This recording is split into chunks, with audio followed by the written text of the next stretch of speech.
আমার এই প্রশ্ন নিউ ইয়র্ক থেকে এসেছে। হাদিসে আছে যে মায়ের পায়ের নিচে সন্তানের বেহেশত, কিন্তু অনেক মায়েরা তো মুসিমদ আলাইহিস সালামের বিরোধী, আবার গালিগালাজও করে। তাদের ক্ষেত্রে এই হাদিসের ব্যাখ্যা কি হবে? Huzur, this question is sent from New York. Sajjad Sahab, he is a new convert.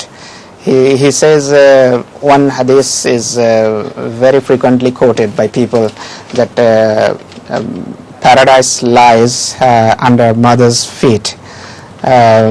Whereas some parents are very hostile to the Messenger of Allah. In his case, he says, my parents are very hostile to Promised Messiah.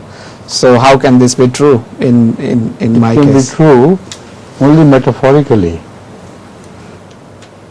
in the sense that the person does not obey his mother against religion, but otherwise he is very dutiful. So in that case he would get a share of paradise, because for God's sake he became dutiful to a mother who was otherwise hostile.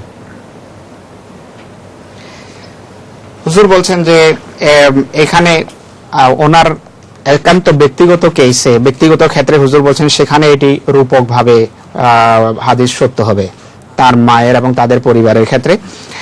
তিনি মাকে ধর্মের বিরুদ্ধে গিয়ে মাকে অনুসরণ করবেন না, ধর্মের ভিতরে থেকে আল্লাহর প্রেরিত ব্যক্তির বিরুদ্ধে গিয়ে মাকে অনুসরণ করেননি। তিনি ধর্মের ভিতর থেকে তিনি মাকে অনুসরণ করেছেন, এবং আল্লাহর প্রেরিত ব্যক্তির যতটুকু সম্পর্ক আছে সেই ক্ষেত্রে মায়ের কথা তিনি মানেননি, কিন্তু মায়ের প্রতি কর্তব্য পালনের যতটুকু সম্পর্ক আছে, যার আল্লাহ তাআলা অন্যত্র নির্দেশ দিয়েছেন, সে ব্যাপারে তিনি যদি খুব যত্নশীল হন মায়ের প্রতি, তাহলে অবশ্যই তার জন্য এই জান্নাতের প্রতিশ্রুতি রয়েছে।